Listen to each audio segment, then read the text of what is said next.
Sure. Yes. Hello. Hi. Welcome again to the next installment of our missionary life. We have decided today to do an impromptu video that is a bit more realistic. Off the cuff, if you will. It's going to have perfect lighting, Wonderful script. perfect sound, Yep. Well rehearsed. It's going to be all those. okay, and an excellent cast. Well, that part's true. All right, so the reason this video is impromptu is because we said to ourselves, we're never going to get this video out if we don't just do it impromptu. You always have people, they always say like, okay, if you want to get the buzz going and get like generate, word about you got to put content out all the time. And the problem is if we put content out all the time, it would be just like the kids brushing their teeth. We get some interference from a little thing called reality and daily life. Yep. Does anyone else find that daily life takes up your entire day? First of all, you have to go to work like all day.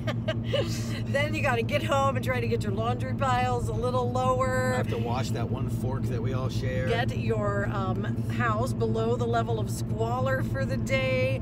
Feed these people. By the end of all of that, we find ourselves pretty tired out.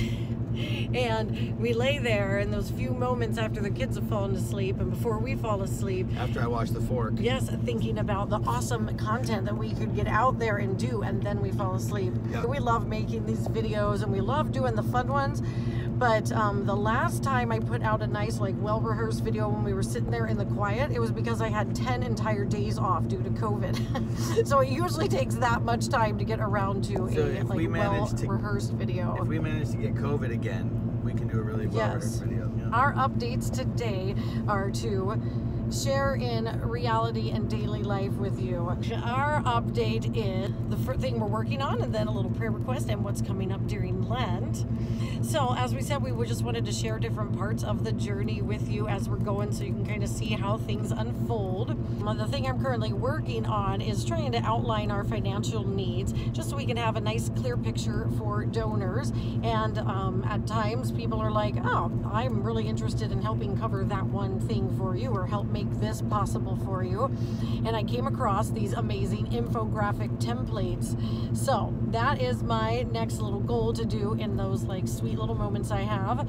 And I would love to get it out this weekend, but it might be a whole nother month until reality allows me to get that all the way done. Next, so our prayer request, something that we're thinking about regarding monthly support in Cambodia and regarding, daily life and work there, is that there are multiple opportunities arising in telehealth. That's definitely becoming much more prominent. And so there are opportunities to be able to do telehealth all the way from Cambodia for patients back here in the U.S. because, of course, all you need is a good internet connection. And the big benefit of that is that it would bring in, a U.S. level salary or reimbursement for the work that I put in, which would go much further there in Cambodia. So it could take away a little bit of the financial, monthly financial needs, because it would kind of help our support along ourselves. The things to consider is there is a really large upfront cost to make telehealth profitable because most things do work by production. So to be able to get enough patients through that, you need to get licensed in multiple states.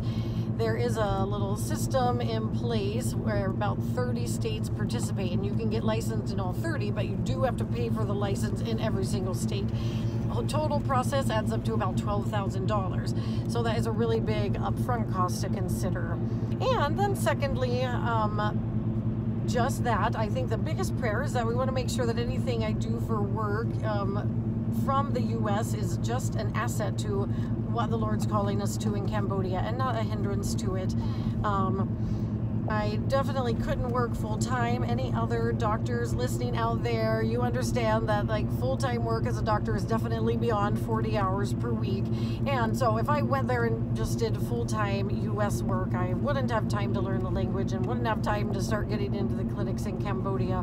So it would definitely have to be part-time, and so that's just kind of what we are praying about. So add that to your prayer list, and we will let you know as things start to develop over the next few months.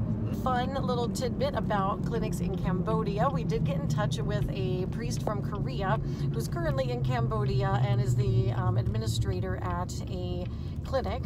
Yeah, they just opened it. They were calling it a field hospital, and then in talking with the priest, we realized it's literally in a field. It's in a rice field. They just opened it really recently, and it's an actual field hospital, so that's kind of fun. Yes, and he said the views from it are very beautiful. Our next thing is some Lent ministries going on. Yes, very excited. Father Brandon Moravitz in Virginia, Minnesota, is gonna take the entirety of Lent and focus on the church's missionary nature.